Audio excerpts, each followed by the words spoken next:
Hello, welcome to another episode of Scoop Insight. I'm Azim Idris.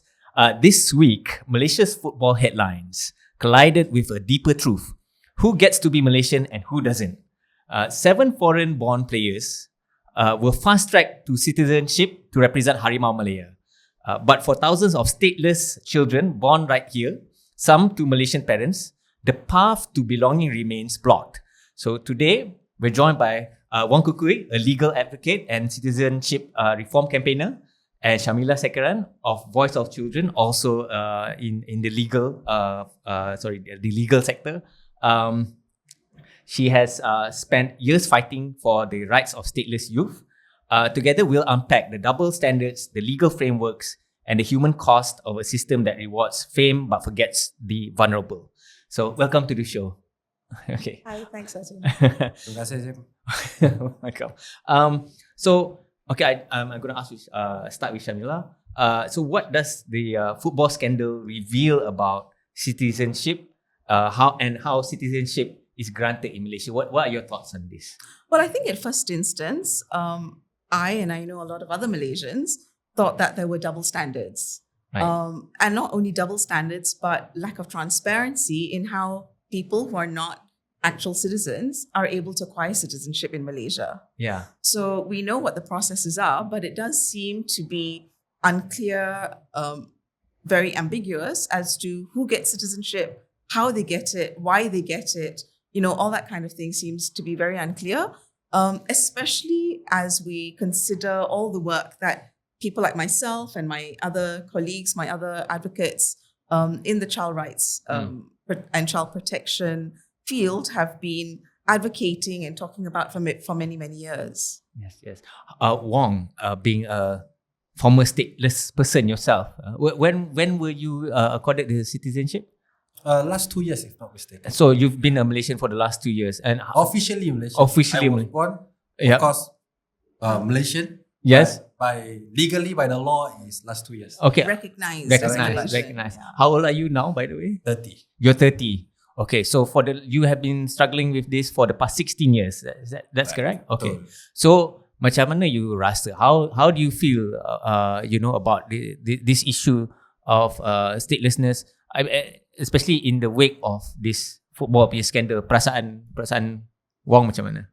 Okay, of course, kita kena faham yang sebelum isu pasal bola sepak mendapat kewarganegaraan ni bukanlah isu yang baru. Yeah. Bukanlah isu kerajaan perpaduan ditubuhkan lepas tu isu ni baru timbul. Tidak. Dia sudah semasa pemerintahan rejim BN lagi. Sistem ni sudah ada. Dan semasa Pakatan Harapan di bangku pembangkang, dia orang lah yang paling lantang sekali lawan isu sebegini. Yeah. Tapi kita lihat apabila Pakatan Harapan sudah menubuhkan kerajaan, yes, mungkin dia kerajaan perpaduan, tapi yang lead kerajaan adalah kerajaan PH. Yes, Coalition PH. Dan diorang masih memelihara sistem-sistem lapuk ini. Jadi, kalau balik kepada persoalan dia, apa perasaan saya? Of course, sedih dan marah.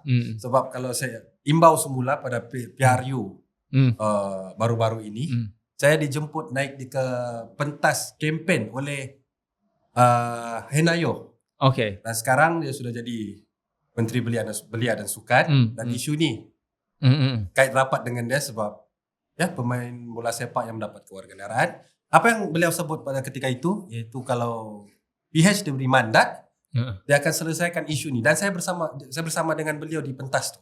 Tapi kita tengok hari ini hasilnya berbeza. Tidak seperti yang dijanjikan. Seperti yang saudari Sharmila sebut tadi, ada double standard dan kurang transparansi.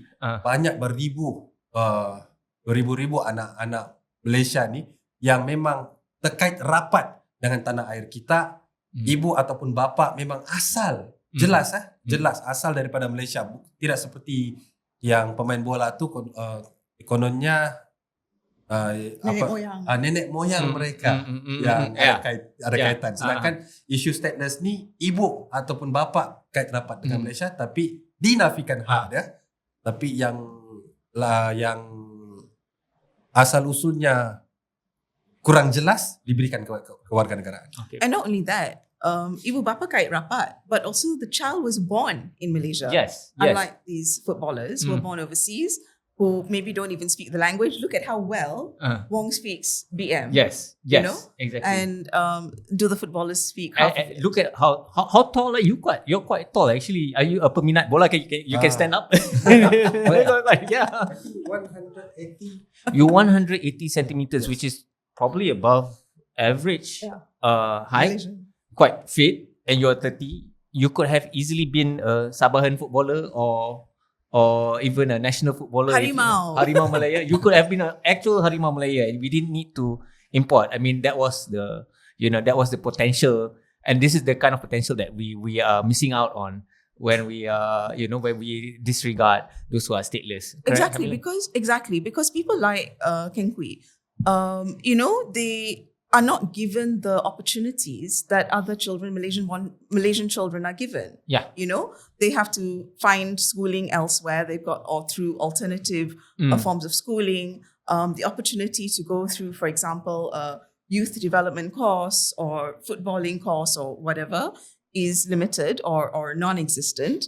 It really depends on whether they're born into very wealthy families and parents can afford to pay large sums to help them. But even then, there's a limit because for everything, you need to at some point produce your IC by the time you're age 12. My kid, my card, that kind of thing. So the opportunities for children born in Malaysia who have very, very strong links to Malaysia, the opportunities are not there when they're stateless. Yeah, being a child, stateless child advocate for such a long time, what kind of challenges do you see these children and even their parents face on a day-to-day basis? Not having an IC, not having a My Kid, what are we actually depriving them of?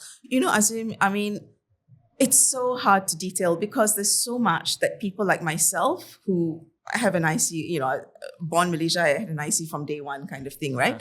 Because of my parents.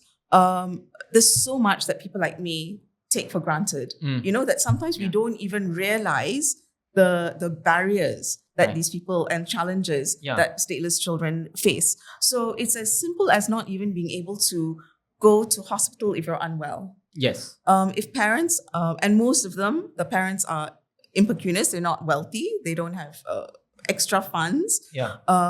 So they don't take their children for medical care because they can't afford to pay the higher fees that is expected of foreigners. Yes. So if you are an expat, maybe you can afford because you're earning 10,000, 50,000, 100,000 a month. But if you're one of the children of a stateless child of an impecunious family, then number one, there could be many children. But number two, the cost of healthcare, the cost of education, the access to healthcare, the access to justice is not there. So even if a child is violated or impacted, neglected within a family, the access to justice for child protection is also not there. And things like having even having like a bank account. Yeah, you can't. You're reliant on someone else. So how do they go about having, moving money around? I mean, you need money to live. But how do they? A lot of them grow up exploited. Either they are fortunate enough to get a good employer who kind of helps them, in a very informal way, but helps them. But in reality, they can't have a bank account. They can't buy a house. They can't, everything that we take for granted, they can't get married and have children born legally because they as a parent, they can't register that marriage. Yes. So then the children are born out of wedlock. Yes. Very often they move within a very similar community. And so the spouse, the person they want to marry is also, of insubstantial means. So it's basically, we expose them to violations, we expose them to greater poverty, the cycle of poverty. It's a terrible situation that people who are stateless or undocumented face. When it comes to having bank accounts and things like that, a lot of them then have to enter the informal workforce, which again exposes them to exploitation, because if an employer doesn't pay you, there is no means of redress. Exactly. Yeah. You don't go to the police, because the police will arrest you for being here illegally. Because they either want, and a lot of these applications ask for some form of proof of how you entered the country. Yes. And to say, I didn't enter the country, I was born here. Well, if you're born here, then where are your documents? Right. So even within if you like, the lower civil service administration, there is lack of understanding that there are genuinely stateless people who are born here, did not enter illegally, born here. The parents also were born here. The parents were not illegal. Right. And it perpetuates. Do you have a number? Do you have an idea of the number of stateless people currently living in Malaysia now? No, and that's part of the problem, because a lot of it is guesstimate. Okay. Because there is no way of tracking them, because they are stateless. Of course. Wong, being a former, again, emphasizing that you were formerly stateless. Your cabaran, what did you have to go through up until the last 2 years? You have been officially recognized. But share a bit of your experience on how you actually went about, surviving. How you manage your money, funds, kan? Nak makan or pay rent. How did you go about this? Saya rasa tadi Saudari Sharmila sudah ulas panjang tentang cabaran-cabaran dia. Dan itulah yang saya lalui. Tapi saya rasa mungkin saya sedikit bernasib baik sebab saya mempunyai circle of friends yang sangat supportive, yang menyediakan, provide a safe space for me. Yes. Jadi daripada hasil sokongan kawan-kawan ni lah yang membolehkan saya untuk terus macam mana mau cakap, bukannya membesar, tapi untuk keep growing and keep fighting for the injustice. Sebab kita kena ingat, tidak semua orang yang ada keberanian untuk untuk menuntut hak mereka. Sedangkan apabila kau sudah seseorang stateless, kau sudah memang terdedah dengan penindasan yang agak kejam, kan? Sebab kau tidak mempunyai akses kepada keselamatan dan sebagainya. Jadi of course memang kau terdedah dengan pelbagai cabaran dan juga penindasan yang agak kuat. Yes. Jadi saya rasa saya sedikit bernasib baik yang berjaya break the change. Okay. So now that you dah ada your citizenship, and so you've been able to like open a bank account. You know, what else has improved for you since you got the IC? Okay. Selain daripada bank account, sekarang ni tengah dalam perancangan untuk ambil lesen memandu dan juga sambung belajar. Sebab dulu semasa masih stateless saya tidak boleh sambung belajar. Tidak dibenarkan untuk menduduki SPM, apatah lagi mau masuk universiti, kan. Jadi sekarang tengah merancang untuk duduki semula SPM dan juga masuk ke universiti. Itu dalam perancangan. Tapi apa yang semua share, apa hak yang saya sebagai officially warga negara yang saya sudah gunakan adalah hak-hak demokrasi saya, iaitu hak berekspresi, hak bersuara. Mungkin kawan-kawan boleh lihat saya selalu ada di demonstrasi dan sebagainya. Jadi itulah hak-hak ekspresi yang saya sebagai warga negara yang saya sudah gunakan, dan juga akan datang lagi mungkin bulan hadapan saya akan menggunakan hak saya untuk mengundi untuk pertama kali di Sabah, di pilihan raya negeri Sabah. Yes. Jadi itu agak menggairahkan saya lah, macam sebab sebelum ni rasa macam yang orang lain masa pilihan raya kita cuma boleh bercerita tentang politik sebab kita ter-affect, kan, sebab politik affect isu stateless. Tapi kita tidak boleh buat apa-apa untuk membuat perubahan. Tapi kali ini saya rasa macam yang at least saya boleh menggunakan hak saya ni untuk mengundilah. Hak yang sekian lama sudah saya tunggu-tunggu. So dah register lah dengan isi automatic. Okay. It's nice. Nice. So jurusan apa nak ambil nanti kalau bidang nak belajar, sambung belajar, what do you have in mind? Okay, sebenarnya saya minat cuma ada 2 jurusan for now, iaitu jurusan undang-undang dan juga political science. I see. Okay, so we just got to touch on Article 19. Do you think that it is being misused or misunderstood in many cases, or do you think there is a lack of political will in resolving the statelessness issue? So in terms of naturalization, Article 19, I think what we have to appreciate is the reason why Article 19 exists. Yeah. Not just in Malaysia, but in other countries also. It's not just a Malaysian provision. Yeah. Okay, and a lot of countries do allow for people with certain skills, like footballers, but also people in the medical field or, anyone. People with a lot of money can put money into a bank account in a country and through a PR process become naturalized. So a lot of countries do reserve that kind of right to the country itself to then give citizenship to certain categories of people. Yeah. What is problematic here is the pathway. Yes. And it's very obfuscated. So it's kabur, it's very foggy. No one knows how and why. And usually most countries, you have to go through a PR process. Okay, Right. you don't suddenly turn up, 1 month later, you're a citizen.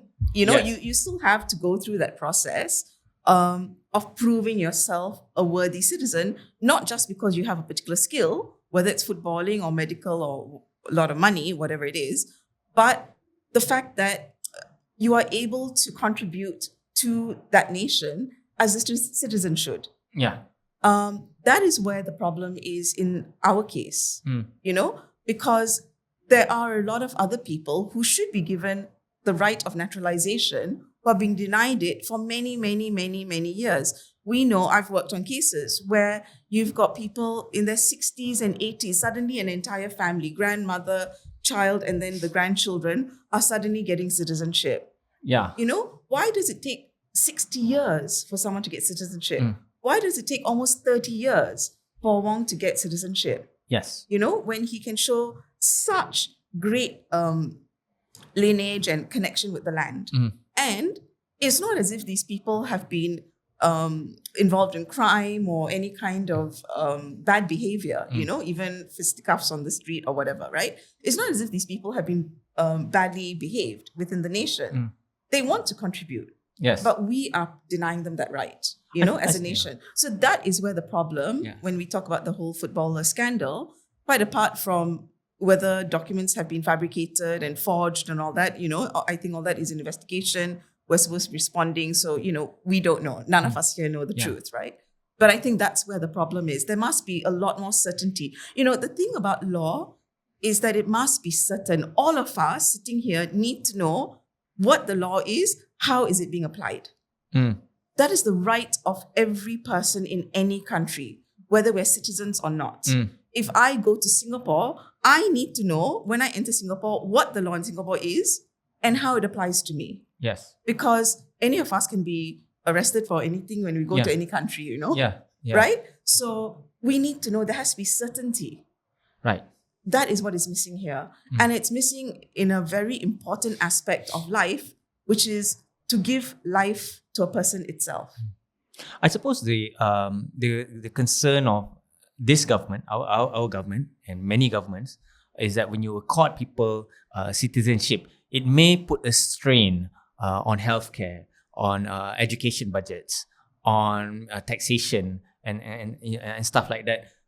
What are your thoughts on this? Do people like Wong put a strain on all the national budgets, or do they actually contribute instead? Untuk contribution kan, kalau kita lihat footballer dilihat ada kontribusi yang besar untuk mengharumkan nama negara. Pada berapa tahun lepas MP Subang Wong Chen sendiri ada membuat satu research dan selidik itu mendapati bahawa kalau diselesaikan isu stateless di Sabah, kita boleh GDP, right? GDP 32 bilion.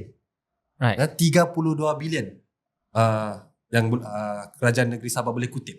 Jadi kalau kita lihat kontribusinya sangat besar dalam ekonomi sama ada di Sabah ataupun negara Malaysia. Jadi apabila isu kewarganegaraan yang dibangkitkan, hujah yang selalu dibawa oleh pihak kerajaan adalah national security. Yes, betul. Kanak-kanak tanpa kewarganegaraan dilihat sebagai ancaman negara. Itulah hujah yang mereka bawa. Jadi kalau itulah hujah mereka bawa, begitulah yang kita rasakan. Akhir sekali bila kanak-kanak ini tiada, seperti yang disebutkan tadi, kalau tidak kewarganegaraan, kita tidak boleh akses pendidikan, kesihatan, keselamatan dan sebagainya. Akhir sekali mereka ke jalanan, mengemis, rumah mereka dirobohkan. Jadi dilihat dia akan membawa persepsi yang buruk lah terhadap masyarakat. Tapi tanggung jawab itu sebenarnya di kerajaan, mereka yang tidak menguruskan. And also, I think when we talk about this, we need to actually define what we mean by contribution to society. Yes. The migrant worker who is manning all our factories, and and we're selling our products through that process externally, is actually contributing greatly, but we're not actually calculating it. But that's a great contribution because it contributes towards our export and the whole foreign trade and FDI and things like that, right? So what do you mean by contribution? Yes, like Kukui was saying about mengharumkan nama negara. Yes, it brings a certain amount of name, but in this case not, right? Yes. The quite the opposite. Quite the opposite, yeah. But regardless, at the end of the day, how much are they going to contribute to the country? Because whatever they earn, we are paying them, right? Yeah. They're going to earn big amounts of money, Drive flashy cars. How much are they actually contributing back to the country? Yeah. Because it's a personal benefit to them. What happens, if we see what's happening around the world with footballing and other sports, footballers are being traded across countries, across clubs and things like that. But a lot of money goes back to them, right? The footballer. Yeah. So Ronaldo now is becoming $1 billion footballer. Personal to him, not to the country that he comes from. Of course, Good point. In his case, from what I've been told, he contributes greatly to his island as well as Portugal lesser, but greatly to the island. But at the end of the day, the contribution to himself or the personal benefit to someone like himself is much greater. Yeah. And there's no way that we're going to say that you have to contribute. If you're a great footballer and we've given you this opportunity and citizenship, half your salary has to come back to the nation. You can't do that. Yes. They'll pick up and leave. Yeah. Right? Yeah. So when we talk about contribution, we need to first understand what we mean by contribution. There are many, many people who are stateless, like Wong here, who are extremely articulate. I mean, for someone who has not gone through the normal education process, like we were saying earlier, his level of speaking the Malay language, his articulation, his ability to conduct and carry himself with so much confidence, speaks volumes about what we are denying stateless children from. Yes. And when they don't contribute, we have to ask ourselves, are we the problem rather than them? Yeah. If I don't give someone an opportunity to contribute and they don't contribute, then what am I talking about? Yeah. Right? Yeah. So I think a lot of them are very competent. A lot of them are capable of doing very well. We know of people, stateless people from Malaysia who've finally been able to go overseas and contributed greatly to their nation. Yes. Right? And we could have had them. Yeah. We don't know if we've lost the next Albert Einstein. We don't know if we've lost the next Marie Curie. Yes. We don't know. We already have a very bad brain drain problem as it is. Tambah sikit. Boleh. Sebab sebelum kita mempersoalkan apa kontribusi stateless community kepada negara, kita kena tanya juga diri kita, kerajaan. Di mana peluang untuk mereka? Sebab peluang tu yang perlu kita beri kepada diorang, jadi baru diorang boleh membuktikan kontribusi diorang kepada negara. Sebagai contoh, saya mau share sikit di organisasi kawan saya di Sempurna, Borneo Comrade. Isu ada baru-baru ni viral di social media, ada influencer daripada Semenanjung bercuti di Sempurna. Yes. Dan influencer tu sebut, dia kata Sempurna ni satu tempat destinasi pelancongan yang sangat baik. Yes. Sangat berpotensi. Tapi isu sampah di betul. Di laut, yes. kan? Macam yalah dia sampai buat orang, dia kata dia mungkin dia tidak akan datang untuk kali kedua lagi lah. Kan disebabkan isu sampah. Dan yang tangani isu sampah tu dengan cepat, bukan kerajaan. Murid-murid di sekolah alternatif tu. Yes. Mereka lihat isu ni, ada isu ni berlaku, diorang turun ke lapangan, diorang lah yang membersihkan sampah-sampah di laut tu. Dan itu adalah kontribusi besar bagi saya kepada komuniti setempat dan juga tourism di kawasan sempurna tu, dan juga untuk kita membogelkan kegagalan kerajaan kita untuk tangani isu sampah. Sebab kalau kita dengar isu sampah sejak pun bersihkan sejaklah kan. Tapi kerajaan gagal melaksanakan, dan yang melaksanakan kerja-kerja tu adalah komuniti stateless dan murid-murid di sekolah alternatif tu. Dan juga cuma share sikit soal balik lagi pergi isu pendaftaran kewarganegaraan ni. Yes. Perkara 19 ataupun mana-mana perkara dalam perlembagaan persekutuan yang diberikan kewarganegaraan kepada bola sepak ni. Saifuddin mengatakan mengikuti prosedur undang-undang yang sah dan juga daripada kuasa budi bicara kerajaan. Ya. Betul. Kebanyakan dia stateless dan juga khususnya murid-murid di sekolah alternatif Borneo Komrad sana, mereka menggunakan jalur yang betul. Yes. Guna ada proper channel, pergi ke JPN untuk memohon untuk mendapatkan borang. Tapi still mereka tidak dibenarkan, dibenarkan. Bukan setakat tidak diberikan kewarganegaraan. Untuk memohon pun sangatlah payah. Hampir tidak dibenarkan. Okay. Dan sebabnya what are the reasons yang kerajaan bagi for not giving this application, for not allowing the application ataupun even allowing to get the application form. They can't even access the application form. So what is the reason for that? Okay, itu juga masalahnya betul, seperti yang disebutkan tadi, kita lack of transparency. Okay. Jadi bila kita pergi ke JPN, kita ingin memohon. Ini reality ya. Mereka akan cakap, okay, memohon apa? Memohon kewarganegaraan. Tengok dokumen. Kalau diorang rasa dokumen tu sama ada tidak lengkap atau ada kekurangan dokumen, mereka akan terus bilang, okay, I see. Kamu tidak layak untuk memohon. Sedangkan sepatutnya kalau ada dokumentasi yang kurang ataupun perlu ditambah, mereka boleh maklumkan kan. Bukannya kata kamu tidak boleh memohon. Baru-baru ni ada kes daripada Sabah. Dia datang ke sini untuk dapatkan surat keputusan, sebab JPN sudah maklumkan, sudah hubungi dia untuk datang ke JPN Putrajaya untuk dapatkan surat keputusan. Yes. Jadi dia sudah ke JPN bersama dengan teman saya daripada NGO Putrajaya. Yang konteks itu kawan saya daripada yang NGO tu. Jadi bersama dengan dia lah, saya temankan lah pergi untuk dapatkan. Dia kata kamu tidak boleh ambil surat keputusan ni, kena ibu atau bapa. Sebab yang saya dimaklumkan, bapak dia tengah sakit tenat, ibu dia tengah jaga bapak dia. Jadi tidak boleh. Yalah ada kekangan lah kan, orang tua. Sedangkan dia sudah besar, time itu kita tidak silap saya umur dia sudah 30 lebih. Bukan kanak-kanak lagi.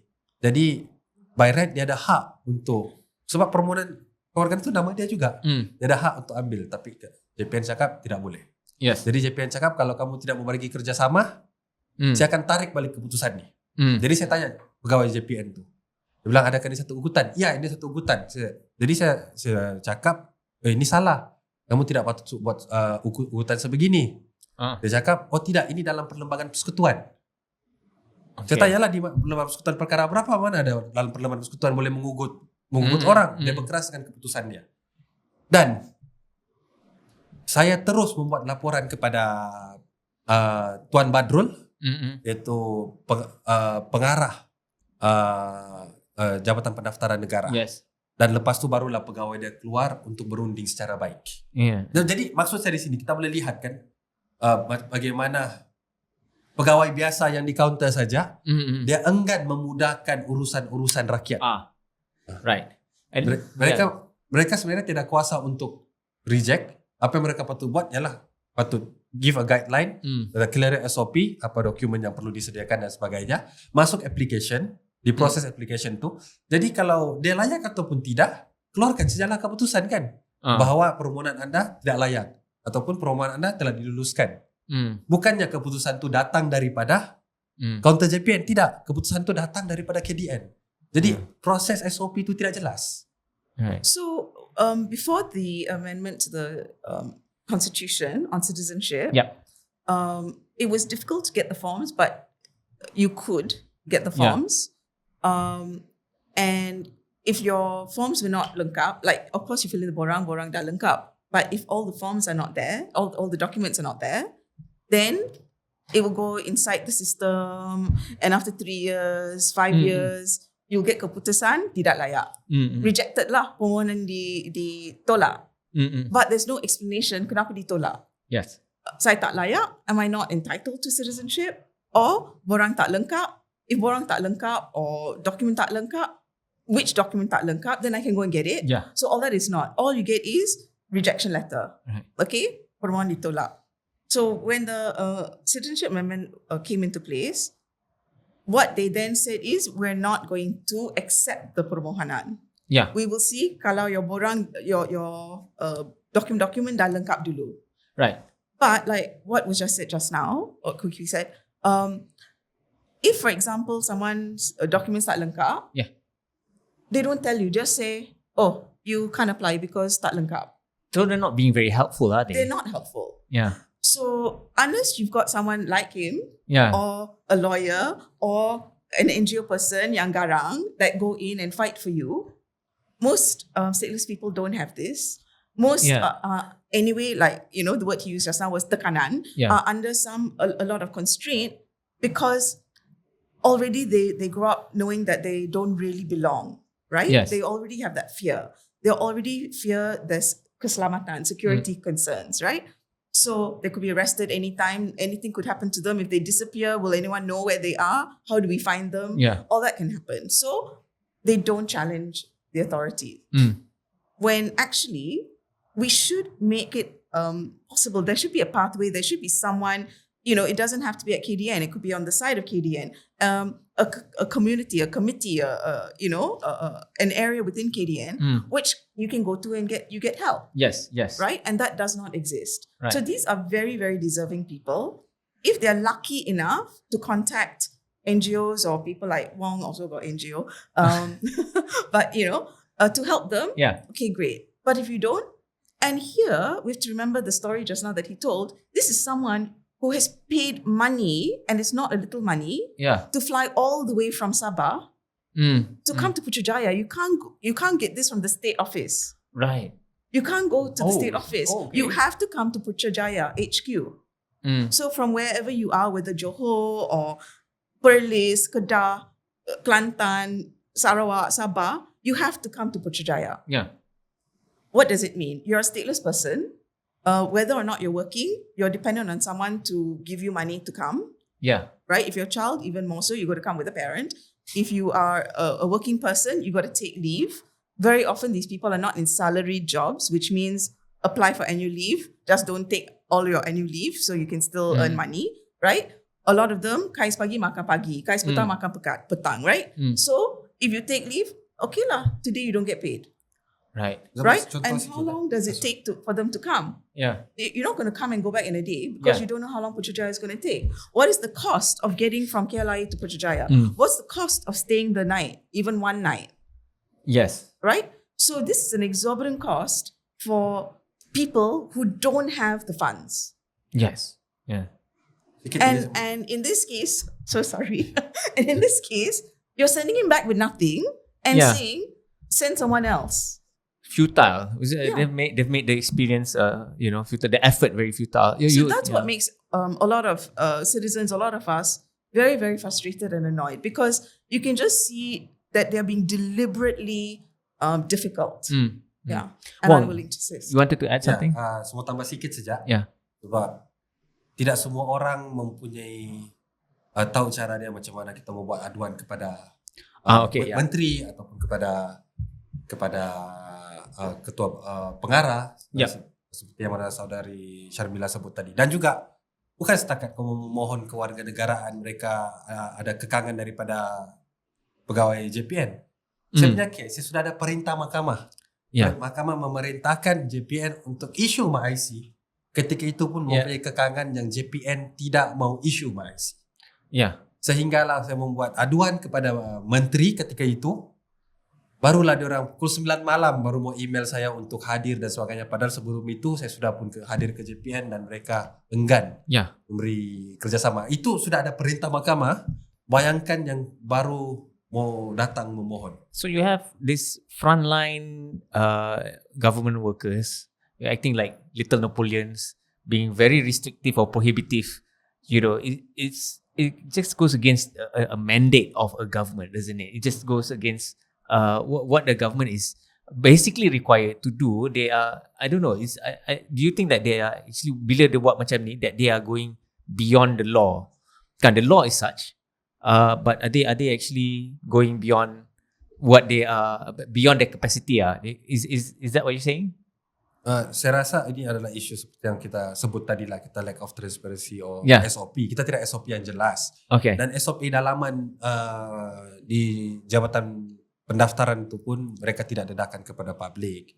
Dan benda ni saya sudah cakap, saya sudah bincangkan dengan lama, dan kami pun sudah cadangkan kena wujudkan satu jawatan kuasa untuk tanganan isu ni, dan jawatan kuasa itu diisi dengan pemegang-pemegang taruh bersama juga dengan agensi-agensi kerajaan untuk kita membincangkan macam bagaimana untuk kita bersama-sama untuk menyelesaikan isu ini. Tapi semenjak yang pindahan kewarganegaraan, pindahan perlembagaan persekutuan itu dipindah, Menteri Kedian sendiri, Saudara Saifuddin sudah janjikan akan bentangkan SOP, tapi sampai hari ini SOP itu belum ada lagi. Jadi saya rasa mungkin tumbangnya kerajaan ini pun SOP itu belum ada lagi. Tapi kita tidak harapkan gitulah. Apa yang kita harapkan adalah ada SOP yang jelas dan yang manusiawi. Sharmila, what do you think the reforms? What reforms would make the system more transparent and equitable? As Wong mentioned, what are your thoughts on this? How can we make things more transparent and equitable for everyone? Sadly, I think the rot is so deep that I don't think anything is going to change except a complete dismantling and overhaul. You know, if you have a house which is totally infested with termites, the only thing you can do is pull the house down and rebuild it. And that's where we are. Because it's not just on this issue. We're seeing the same problems of disrespecting the law, disrespecting court orders by the government, by civil service, which shows you there's anarchy now, right? When people think they can behave with impunity, there is no sanction, no one dares to take action against them, or they are untouchable. And we're talking about civil servants. We're not talking about some multi-billionaire, right? We're talking about the average civil servant. When they are allowed to think that they can act with impunity and they're untouchable and no one is going to take action against them, and in fact they do, then you know you have serious rot in the system.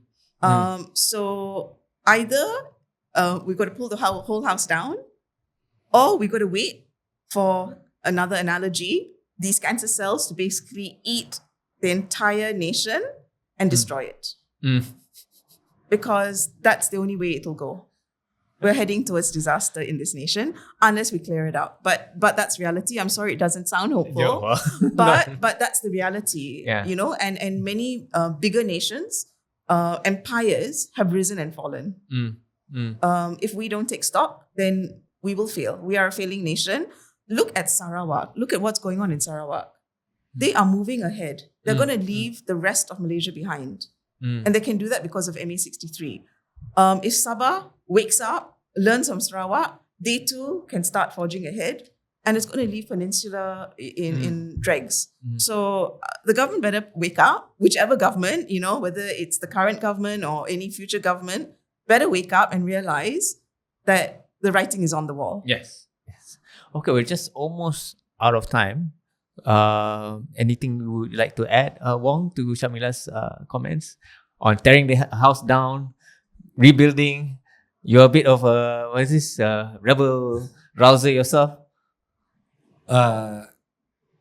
Ya, saya harap yang kerajaan bersikap terbuka Yes. dari cadangan-cadangan daripada gerakan akar umbi ataupun masyarakat sivil untuk bekerja sama menyelesaikan isu tanpa kewarganegaraan. Sebab isu ini adalah bukan isu yang baru dibincangkan hari ini. Yeah. Isu ini sudah dibincangkan dengan sudah lama daripada zaman pemerintahan rejim BN lagi. Jadi, ya mungkin dari peringkat awal kita boleh membenarkan anak-anak ini pergi ke sekolah untuk mendapatkan akses kepada kesihatan dan keselamatan. Kita memberi ruang dan peluang kepada anak-anak tanpa kewarganegaraan ini. Dan dari situlah kita boleh melihat yang dia akan memberi kontribusi yang besar kepada negara. Bukan hanya setakat mengharumkan nama kumpulan bola sepak, tapi mungkin kita melahirkan lebih ramai lagi profession yang boleh membangunkan negara ni. Okay, I think time's up for us. It's been such an interesting conversation, Sharmila and Wong. Thank you so much for joining us on Scoop Insight. Thank you, Azim. Okay. Terima kasih, Azim.